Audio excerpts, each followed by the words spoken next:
Bonjour à tous et merci de nous suivre pour ce flash d'information. Un conseil des ministres s'est tenu hier mercredi 8 juin 2022 au palais présidentiel. Un conseil des ministres présidé par le chef de l'État, Alassane Ouattara. Plusieurs mesures ont été adoptées au cours de ce conseil, notamment l'immatriculation des professionnels des filières agricoles, la création d'un statut juridique pour les réfugiés en Côte d'Ivoire. Nous y reviendrons à l'édition 13h.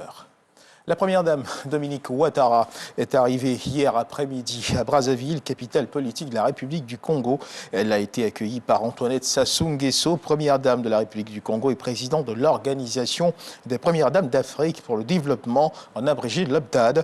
L'ambassadeur de Côte d'Ivoire au Congo et des membres de la communauté ivoirienne basée dans ce pays. La première dame, Dominique Ouattara, prendra part à la 26e Assemblée générale de l'OPDAD, l'Organisation des premières dames d'Afrique pour le développement, qui se tiendra les 9 et 10 juin au centre de conférence internationale de Kintélé, commune située au nord de la ville de Brazzaville. Notons que plus d'une dizaine de premières dames d'Afrique sont attendues à ces assises, dont les travaux seront marqués par l'élection de la nouvelle présidente de l'OPDAD. Dans le fil de l'actualité nationale, la ministre de la Famille, de la Femme et de l'Enfant, Nassénéba Touré, s'est rendue récemment aux urgences du centre hospitalier universitaire de Trècheville, comme vous pouvez le constater sur ces images. Elle est allée apporter son soutien à une victime de violence conjugale. La femme a perdu l'usage de ses membres. Nous y reviendrons également dans nos prochaines éditions. Et puis, ce qu'il faut également savoir, c'est que le ministre gouverneur du district autonome d'Abidjan, Robert Begré-Mambé, a procédé hier mercredi 8 juin 2022 à l'ouverture d'un atelier de réflexion sur le schéma de gestion du Grand Abidjan. Cet atelier s'inscrit dans le cadre de la mise en œuvre du projet d'intégration port-ville du Grand Abidjan, initié par le gouvernement ivoirien et la Banque mondiale. Reportage signé Khalil Diomondé et Godefroy Okambawa. Étudier la faisabilité de la mise en place d'une structure et d'un schéma de gouvernance du Grand Abidjan, c'est à cet exercice que se prêtent les parties prenantes du projet d'intégration port-ville du Grand Abidjan, PACOGA. En fait, le Grand Abidjan, c'est un espace pour lequel aujourd'hui il n'existe aucune structure de gouvernance. Et donc la question, c'est est-ce qu'il faut établir une structure à cette échelle-là? La deuxième question, c'est quel type de structure? Pour l'instant, on ne sait pas, on a quelques hypothèses. Le présent atelier vise donc les objectifs ci-après, restituer et valider le diagnostic de la gouvernance actuelle du Grand Abidjan et analyser les différents scénarios proposés par le consultant et retenir les schémas de gouvernance adaptés au Grand Abidjan. Pour le ministre-gouverneur du district autonome d'Abidjan, cet exercice revêt d'une importance capitale et nécessite d'être traité avec minutie. Le Grand Abidjan a près de 4000 km².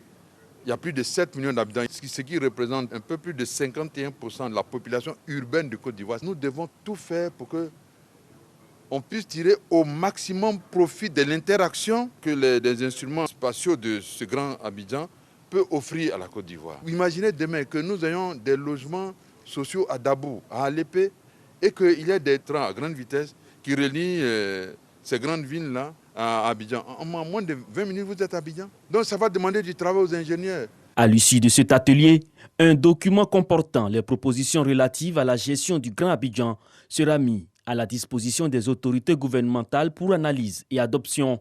Le projet d'intégration port-ville du Grand Abidjan, PACOGA, a été initié par l'État de Côte d'Ivoire et la Banque mondiale pour un coût global de 217 milliards de francs CFA.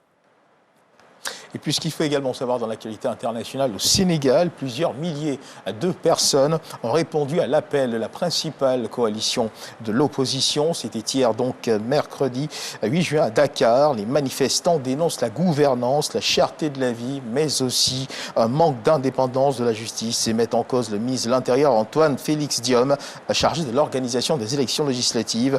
Prévue depuis la semaine dernière, la mobilisation intervient après la décision du Conseil constitutionnel d'invalider la liste nationale des titulaires des Yewi Askanoui pour les législatives du 31 juillet suite à une erreur dans la confection de cette liste. Des leaders en premier lieu, Ousmane Sonko, opposant au président Macky Sall, sont donc écartés de la course. Et on termine ce tour de l'actualité internationale avec cette information. En visite à Kinshasa, le roi Philippe de Belgique s'est rendu au nouveau musée national de Kinshasa. Durant l'événement, un masque très rare a été rendu à la RDC en présence du président Tshisekedi. Puis les deux dirigeants ont prononcé des discours dans lesquels le passé colonial et l'avenir économique ont été abordés sans détour. L'on retient juste que le roi Philippe de Belgique a réaffirmé ses plus profonds regrets pour les blessures du passé. Voilà qui marque donc la fin de ce flash d'information. Merci de nous avoir suivis. Je vous retrouve à 13h pour le journal.